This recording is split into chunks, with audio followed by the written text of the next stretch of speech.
പറ്റൂല.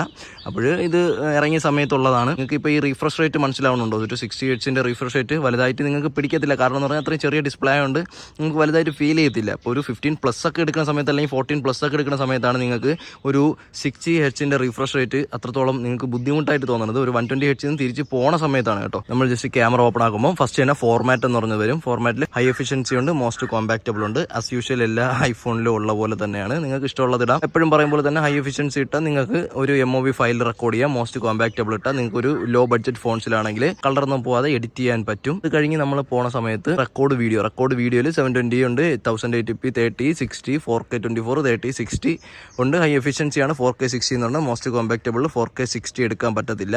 സോ നമുക്ക് ഇഷ്ടമുള്ളത് ഏതാണോ അത് നമുക്ക് ചൂസ് ചെയ്തിടാൻ പറ്റും. 1080p 60 is better for refuse എല്ലാ കാര്യങ്ങൾക്കും. കാരണം 1080p 60 ആണല്ലോ ഒട്ടുമിക്ക ആൾക്കാരിൽ യൂട്യൂബിൽ വീഡിയോസ് എല്ലാം കാണുന്നത്. ആരും 4K